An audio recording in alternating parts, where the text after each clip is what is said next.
Empowered and Unapologetic is part of the Practice of the Practice Podcast Network, a family of podcasts that change the world. To hear other podcasts like the Bomb Mom Podcast, Beta Male Revolution, or Imperfect Thriving, go to practiceofthepractice.com/network.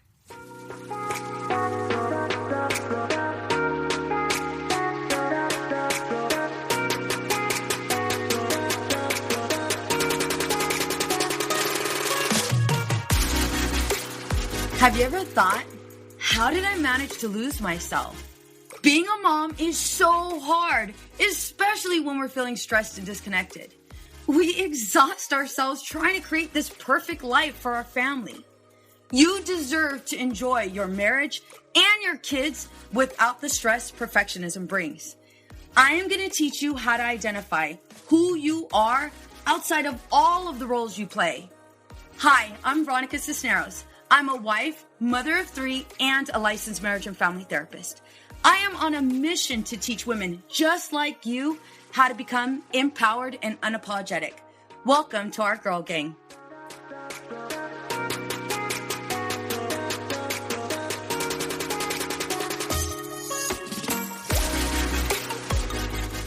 Hey ladies, welcome to Empowered and Unapologetic. I'm your host, Veronica Cisneros. Today's guest is not only a member of our Girl Gang, she is also a complete badass, balancing 2 businesses, her role as a wife, parenting her 2 young children, and taking care of her own needs. After she had her second child 3 years ago, she decided to follow her dream to open up her own private psychotherapy practice. Since then, she's grown her private practice to include 7 clinicians and a client care coordinator. However, she didn't stop there. She learned how to optimize her own website, so her private practice now dominates Google. And now she helps other small business owners learn how to use their website to reach their ideal client, to serve a wider audience, and grow their business.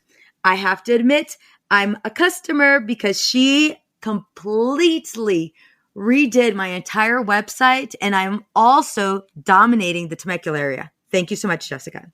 So please help me by welcoming the owner and president of Aspire Counseling and owner and president of Simplified SEO Consulting, Jessica Tappana. Hey, Jessica. Hello. Thank you for having me on. I'm excited to be here. Absolutely. So I have to say, I am so impressed by your ability to serve others, all while maintaining your household and finding time to practice self-care. That's a big issue for most of us moms. And one other thing I admire about you is your dedication to help others and your passion for what you do. So if you can, tell us a little bit more about yourself. Yeah, I think that you summed it up pretty nicely. I have a private practice where I really love helping people who have been through some kind of trauma. I especially love working with people who've been through some sort of sexual assault, find healing and meaning and learn that it's possible to feel awesome again in their life. And then after I started that practice, it kept growing and growing. And so I added clinicians and started learning to do my own search engine optimization. And so then about a little bit less than 2 years ago, I started also helping other therapists around the country with their search engine optimization.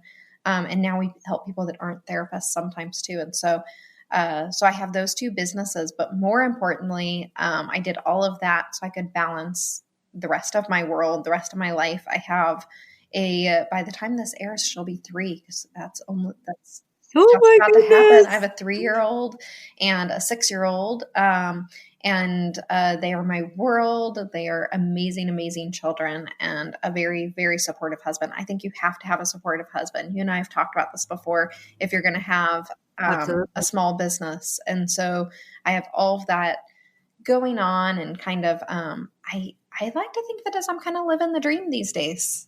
But it's still imperfect. Yes. It's very imperfect. Yeah, no, girl, own that. Own that. Yes, living the dream. And so tell me more about that. How are you living the dream?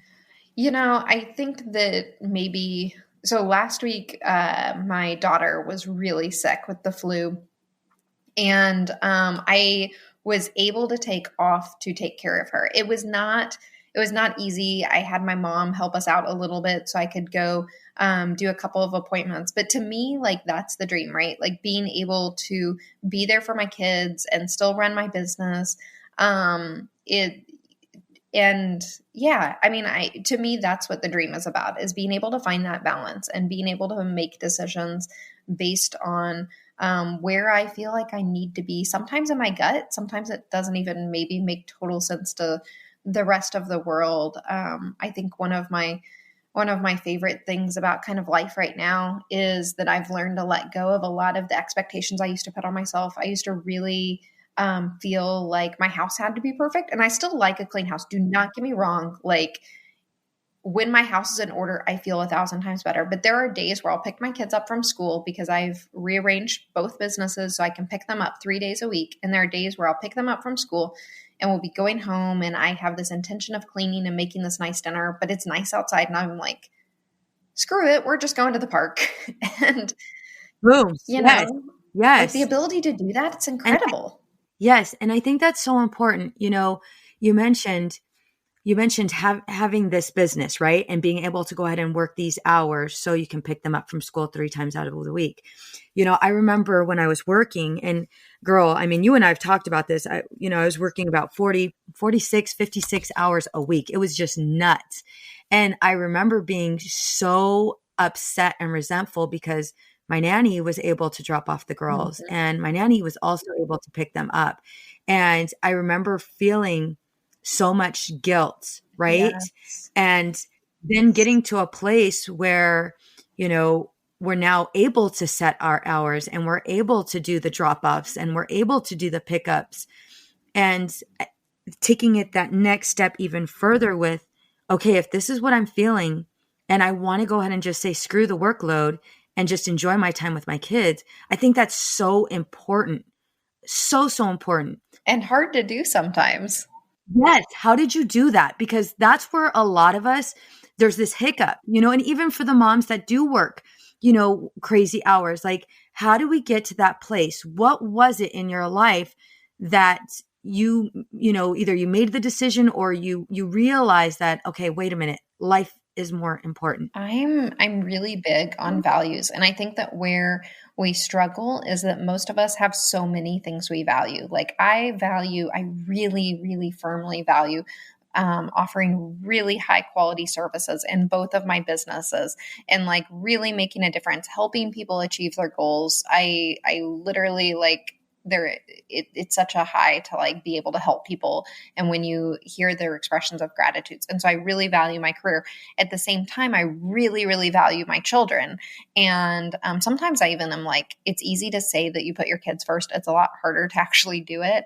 And I value a clean house. So like, I have all these values that matter to me, but then when it becomes difficult is when they come up against each other. When, like, last week, I have things that need to be done, like literally things that to keep running my business need to be done. And I have a sick child. Like, how do I balance that? Where do I come up with it? And there were times where I had to ask myself, like, which is more important? Okay, right now, I am going to feel better about myself if I stop and hold this sick baby in my arms. Well, she's not a baby, she's almost 3, but I'm going to hold my sick child in my arms while she's like burning up with a fever with influenza A, and just hold her and sing to her, and like not even checking my email while she was in my lap. But then I would balance that with like, okay, now I'm going to stay up a little bit later. I'm going to, my mom has this little spot of spare time. I'm going to go do this work and just do the bare minimum of what has to be done. But being okay with not being perfect at any of those roles at the same time is kind of what it comes down to for me. And once I'm able to accept that I can't perfectly do everything at the same time, it's really freeing.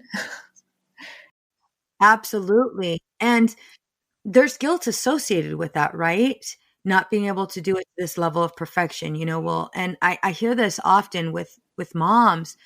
Well, if I don't do this, then this and this is going to happen. And, I can't rely on my husband, and, I have the kids running around, and I have all of these tasks, and it's like they wake up to the checklist, Mm-hmm. right? And we're a prisoner at times to the checklist because, well, if we don't get it done, who's going to get it done? And so how have you been able to kind of um, maybe assign or share tasks, with your spouse? Did you guys have this talk? What did this look like?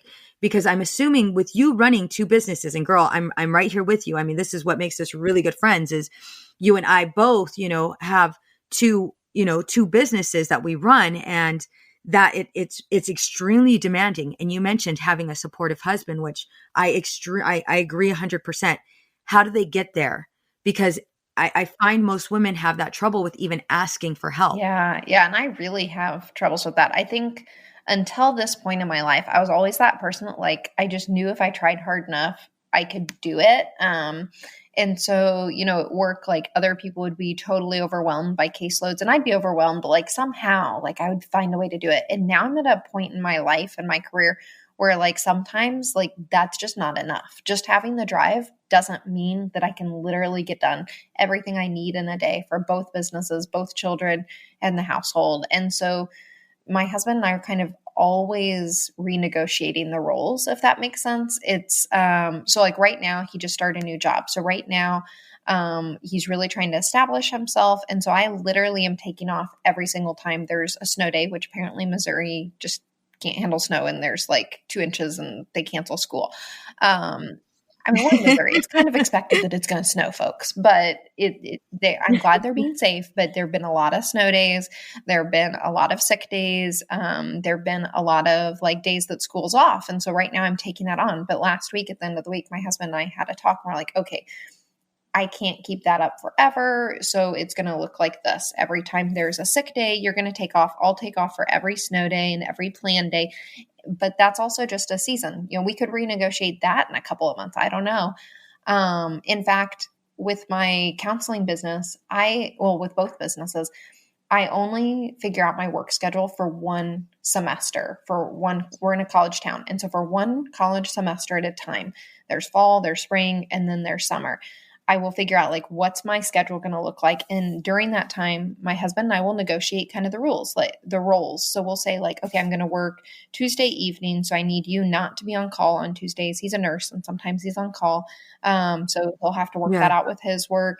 And then you're going to do dinners on these days. And I love being the one to meal plan, but I've also had to accept that like, if I'm working a night, we may need to talk about either, making food easier or me doing a crock pot meal, things like that. And so, but I just accept it's all a season of my life. At the end of this semester, we may have to talk again about like what's working and what's not working. I got to one point where I was working 3 to 4 evenings a week, and I was kind of okay with it because I actually at that point had a lot of afternoons and stuff with the kids. I had some time with them, throughout that wasn't in the evenings, and that just wasn't working for us. And my husband is like the sweetest, most polite, most supportive guy in the world, and he was so like careful in how he worded it, but basically said like, this isn't working, like this is not what you want to do. And I'm like, you are right. And we just had to renegotiate and refigure out like what's that balance going to look like moving forward. And there are months where I'll tell him, I'm like, this is a sprint month. This month I'm going to work more, but we're going to make up for it we're getting ready to go on a vacation together in April. And so like, okay, in order to do that, I'm going to need to work a little bit more now, but that communicating that balance. So it's explicitly said, like I'm working more evenings one month so that the next month I don't work any, or I work very few, that sort of thing. Absolutely. Hey ladies, are you loving this episode? Because if you are, share it with your friends. In addition to that, I want to personally invite you into my private Facebook group, Empowered and Unapologetic. On this page, I want you to post what was your favorite episode, what lessons have you learned, and what was your greatest takeaway. On there, it's an interactive page where you find women just like you, learning and growing. So it sounds like you and your husband are able to communicate effectively.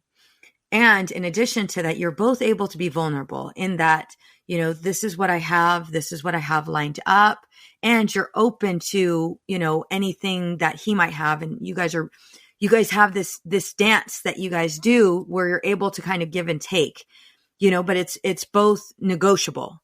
No one's compromising themselves. It's this negotiation that you guys both come to an understanding and an agreement to, right? Yeah, I think.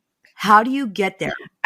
Have you always been that way? Because I'm thinking of you guys and I'm like, oh my God, this is a perfect couple, and I'm sure my listeners are saying the same thing. So how did you get there? Like, how does one do that? He's going to laugh so hard when he hears you say that, because no, we're definitely not perfect. And I think we're in that season of our lives where we're seeing a lot of couples that we thought of as being really strong too, starting to go through divorces. And we've had a lot of talks, and we want to support all of our friends, and we're talking about and saying like, wow, let's do like a relationship checkup. Like, where are we and what are the things that we're struggling with?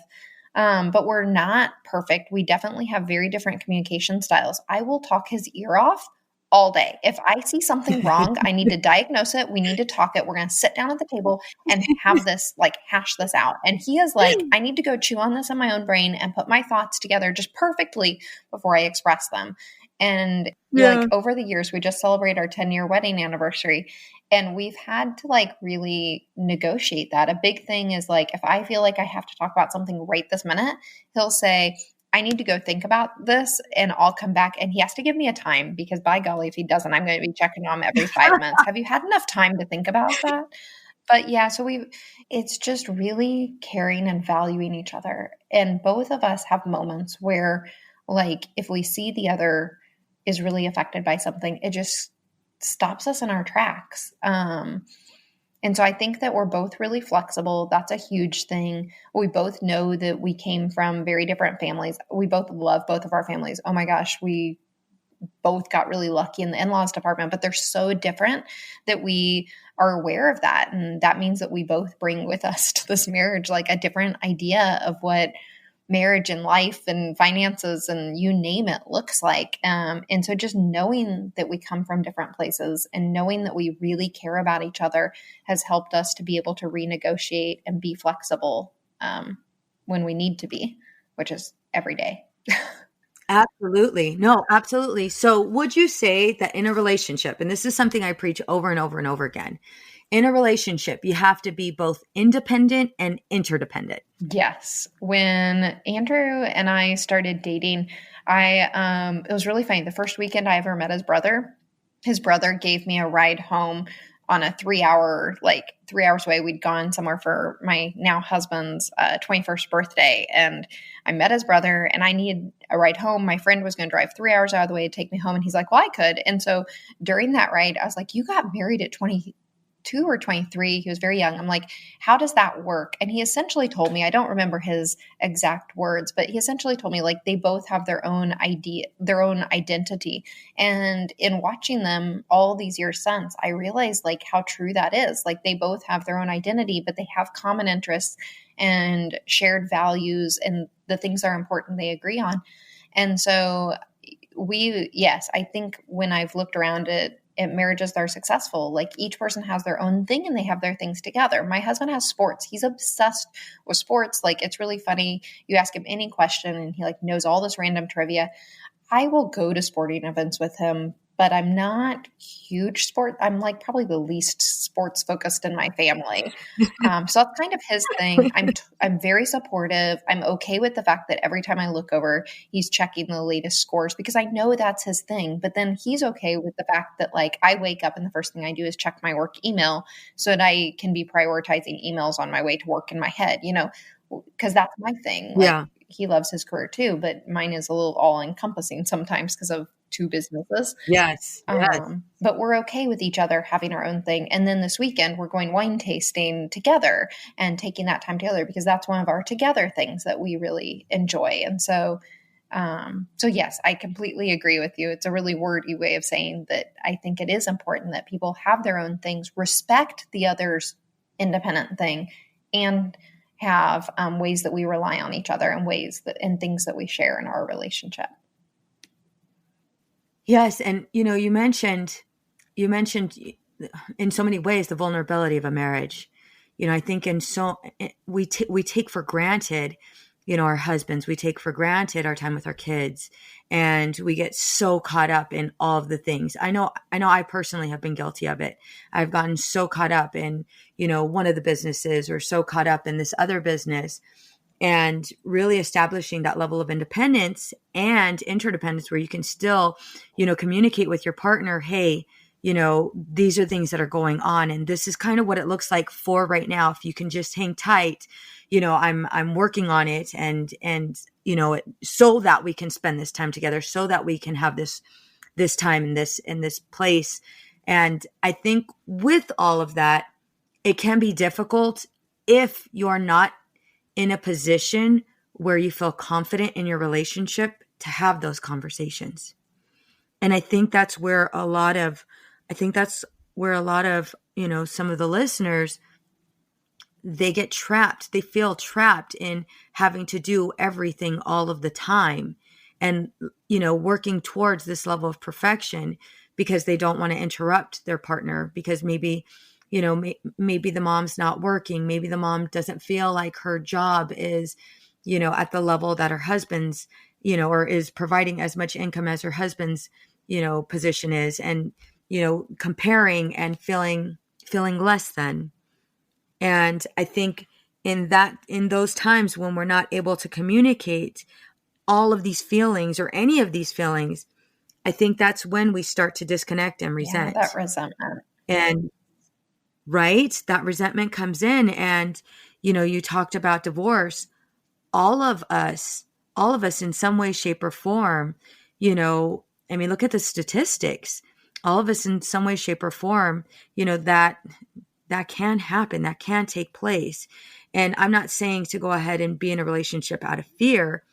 What I'm leaning towards, and kind of what you've been expressing, is being able to have those open, honest conversations, and being vulnerable, with your partner, and trusting where you're currently at, so that you don't feel completely dependent on the other individual. Yeah. And I think the same can be true even about other relationships in our life. As you were talking, I was just kind of applying this to like a conversation I had last night with one of my team members, where we were talking about something on the phone, and their tone of voice, like I felt like maybe I'd offended them, but the conversation didn't seem appropriate for that.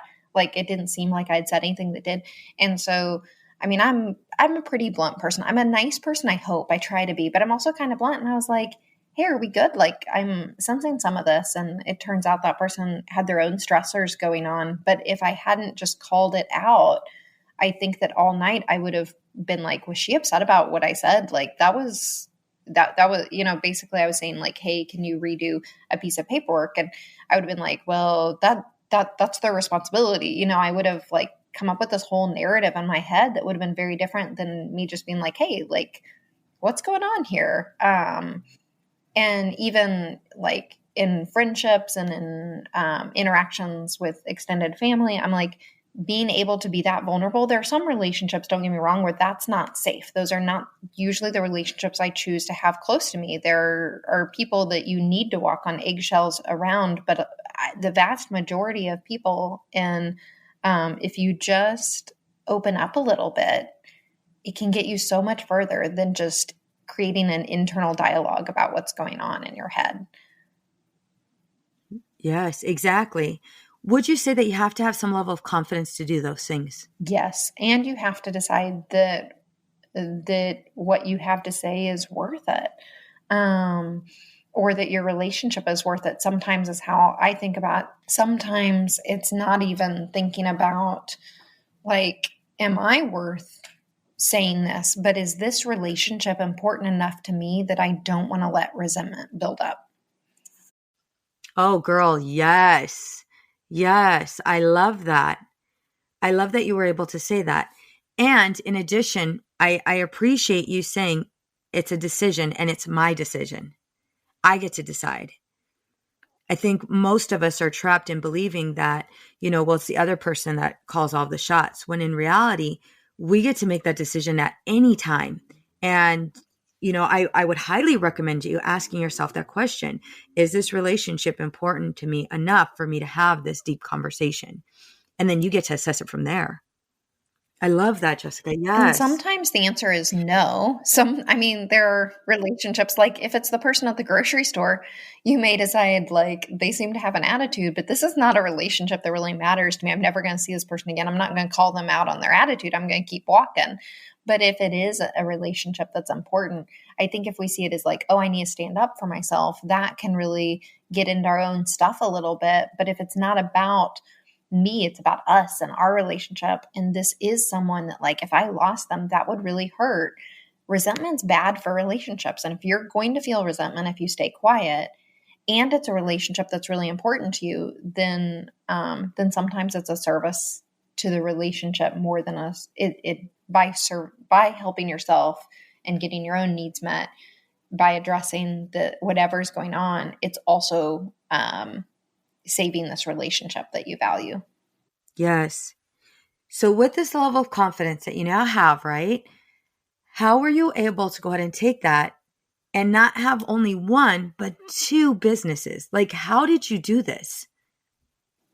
Man, it's taken me a second to answer that because it is, I feel like it's like slowly crept in, but in reality, I know that it's been less than 3 years that I've built the two businesses. But really it's just about being able to follow my passion and also thinking I have these two young kids, and when they grow up, I want them to follow their dreams, and I want them to do the things that matter to them. And I want them to find their calling and what they feel that they were put on this earth to do. And the only way they're really going to learn that is by watching me. I remember the day I got married, I thanked my mom for two things that she did, and they were two things that other people at times had maybe told her were selfish. One is she married my stepdad, who raised me and who I saw as my dad. And I said, thank you for marrying him and giving me that example of relationship. And the second thing I thanked her for was for getting her PhD. And I saw how hard she worked for that. And seeing those two things, like by doing those things that were important for her, it showed me how to do that for myself. Now, I think that I'm trying to do the same thing with building these businesses for my kids. I love helping people. I love doing counseling. There are days now where people have even said to me, like, why do you still I see about 10 clients a week for counseling. They're like, do you have to do that? And I'm like, well, no, probably not, but I'm never going to give up counseling. I say never. Now it's like in recording. So if I ever do, you're going to like play this back for me and like be like, you said you weren't going to, but I love doing that. And it matters to me. And my kids are seeing me go and follow that dream. And then I'm passionate about like helping therapists get connected, not just with any clients. I see therapists and other small business owners who, like, out of desperation will work with people that aren't the best fit because they feel like they need to. And when I'm able to help therapists with their marketing or chiropractors or small business owners with their marketing, and they're able to just work with the people that they're most meant to work with, that excites me too. And watching that grow and seeing in every step that I've taken has been kind of following that passion in a well thought out way, asking for lots of help where I need lots of help. But I do want my kids someday to see that I did what was important to me and that I did it in a way that was important to me. Like, could I grow my private practice more? Yes. Do I want to? Not at this point. At this point, I don't want to move. I would have to change locations or move to 2 locations. I have this nice little tight-knit group of therapists who I love.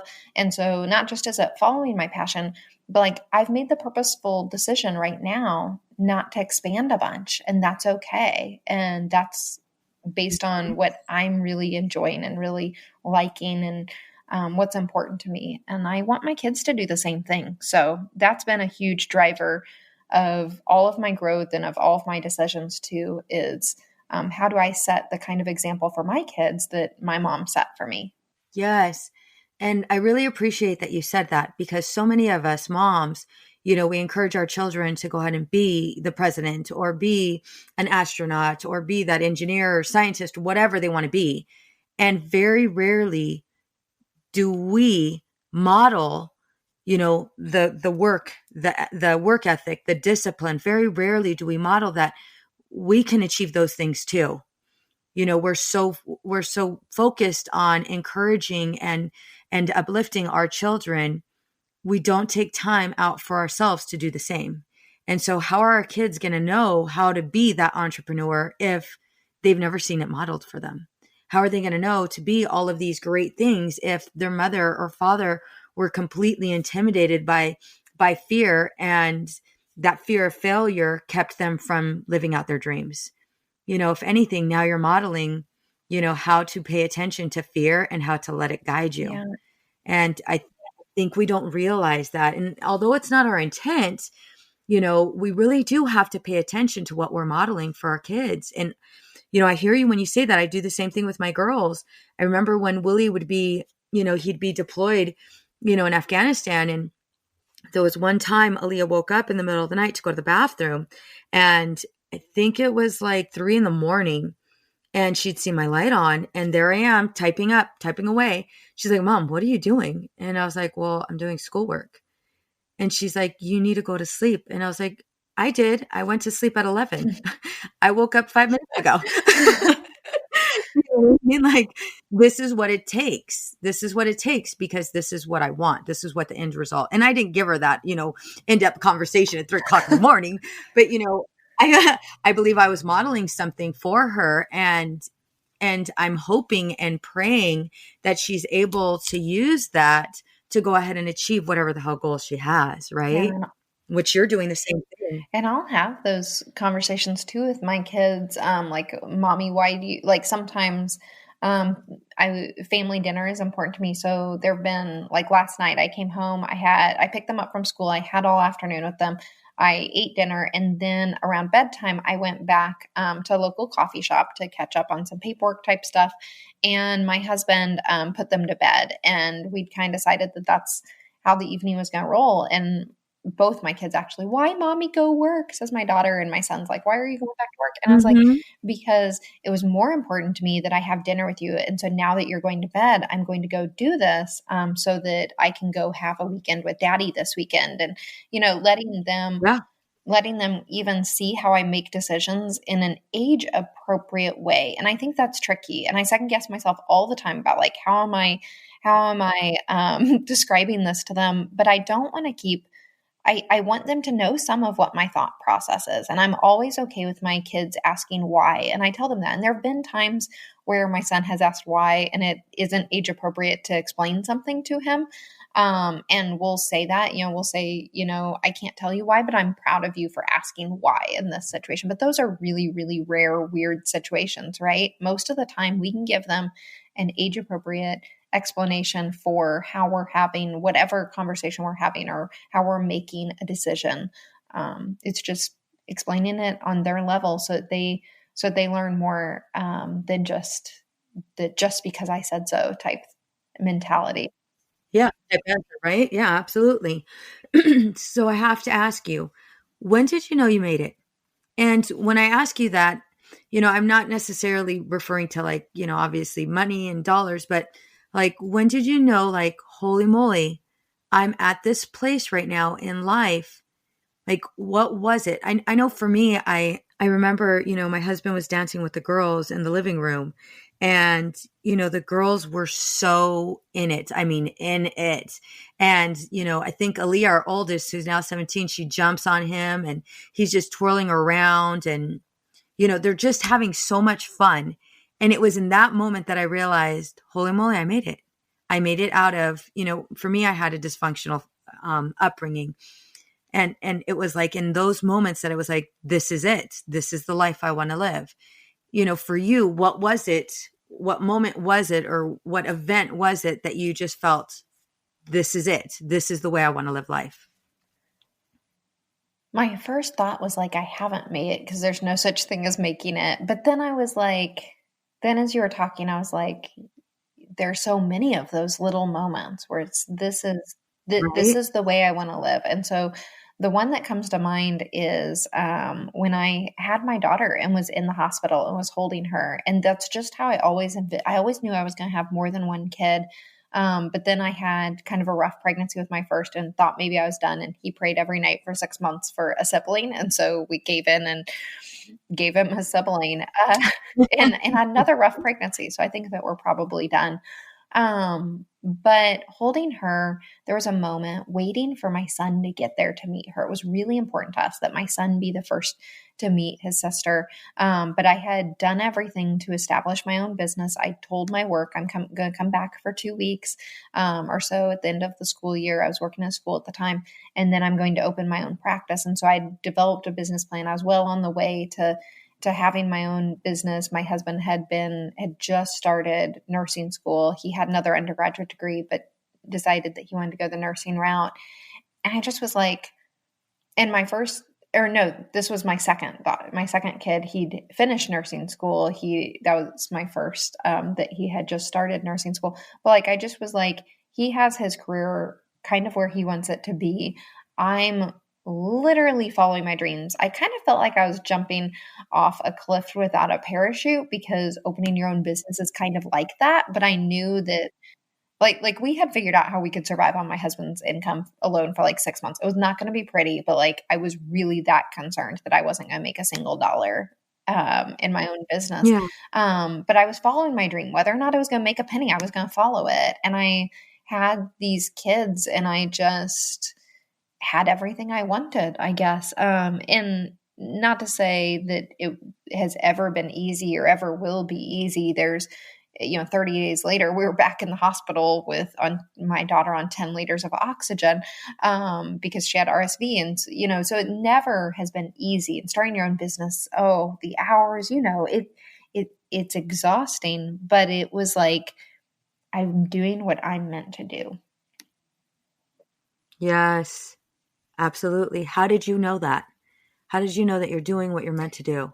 And each time I have one of those moments, it's when my values, when what's important to me is what I'm actually doing. When you could tell by looking at me or looking at my life, maybe not everybody who doesn't know me, but you generally could tell what's important to me, because those are the things I'm spending time on. At that point it was, I was developing a business plan, had gotten a loan, all of that. Like you could tell I'm creating that business because that's important to me. I was doing additional trainings because evidence-based counseling is important to me. I was holding my new baby girl, and I was bringing my son in before anybody else got to meet her, because those were important to me. All of those, it's any moment where my values, where what's most important to me is what I'm doing. Those are the moments where I feel like I've made it. Even if it's for 5 minutes before the phone rings, or you get a text, or somebody's sick or whatever, even in those difficult moments, I'm thinking of, when family members have passed and I've gone to funerals and I've had to drop things. Like, as terrible as those moments are, those are moments where it's like, well, I have the freedom to do this, and this is important to me, and I'm doing it. And even in those bad moments, sometimes it can be that kind of, I've made it, in that, like, I'm able to do what's important to me, even when it's hard. Yes. So I have to ask, and it's something I ask all my guests, what are you doing right now to live the life you want to live? Right now. Well, right now I'm petting my cat, and that's important to me because she's at home with me, and I'm working from home today. So that's one thing. But it's really on a more global scale.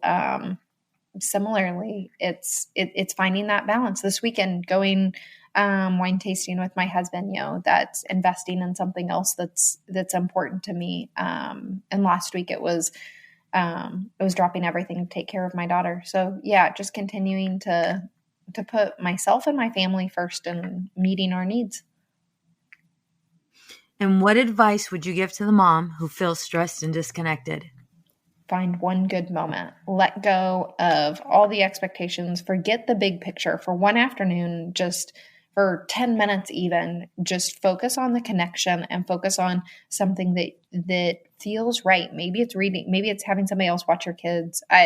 Even if it's calling a friend to come over for 10 minutes, just so you can read a book or do something that feels like you for a minute and be mindful of it, and forget the consequences. Well, not forget the consequences. Don't go buy a yacht if you can't afford it. There is a version of this that would not be, but find something on a small scale that feels like you, and don't think about anything else for a few minutes, and just be mindful of doing that thing that feels like you. I think that we lose track of who we are. And, for me, what feels like me sometimes is pushing my kid on a swing, but sometimes what feels like me is just sitting in my backyard in the silence while my kids aren't home or my husband's playing with them or whatever. But just finding a moment. It doesn't have to be a big deal. It doesn't have to be a huge life shift. But we've got to feel like ourselves sometimes. Absolutely. Absolutely. I agree 100%. I think that's so important, because if not, you're right. We do lose ourselves, and that's so easy for all of us to do. I know for me, and I've shared this with the group, I lost myself, and, trying to find my identity in others, it just was this complete mess. So yes, ladies, listen, it is crucial that you put yourself first, even if it's just for a brief moment. Just for a brief moment. So, Jessica, how can we find you? Yes. Well, you can find me by doing a Google search for Jessica Tappana, or you can go to my private practice website is Aspire, ASPIRE, Counseling, MO, like the state.com, or my search engine optimization business is at Simplified SEO Consulting.com. Awesome. And you are also giving our listeners a free gift. Tell us more. I am. If you go to simplifiedseoconsulting.com / what did we say I was going to make the empowered. Then you'll see I'm going to give you a discount on any of my search engine optimization online courses. We're up to 3, and we're going to have a 4th one pretty soon. But you'll be able to, if you do have a small business, if you are in that DIY phase and you are wanting to learn to do something new yourself, you'll be able to get started at a discounted rate with kind of learning how to take control over your own business. Absolutely. Absolutely. All right. Well, thank you so much, Jessica, for joining us. Thank you for having me. You guys live with intent. Take care.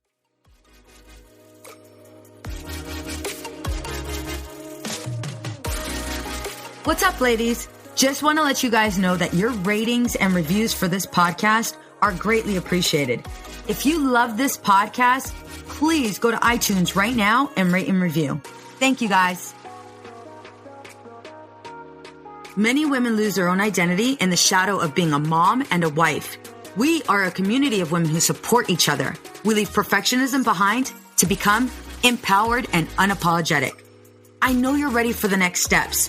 If you want to become empowered and unapologetic, get my free course, Unapologetically Me, over at empoweredandunapologetic.com/course.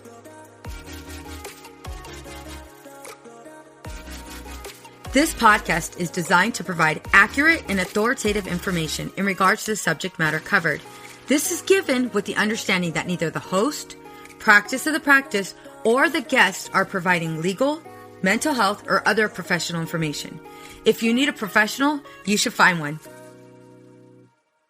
It's easy to blame ourselves for our struggles with alcohol. We see people around us being able to control their drinking without any consequences, yet no matter what we try, we can't seem to figure it out for ourselves. My name is Jillian Teets, and I am the host of the Sober Powered podcast, where I use my biochemistry background to explain the latest research in addiction and help you understand both why you drink the way you do and how to develop the skills and mindset you need to find freedom from alcohol. I discuss topics like why we think about our drinking 24/7, why we have no off switch, and why we crave alcohol. If you're struggling with your drinking or you know someone who is, then I hope that you will check out the Sober Powered podcast. New episodes every Friday. See you there.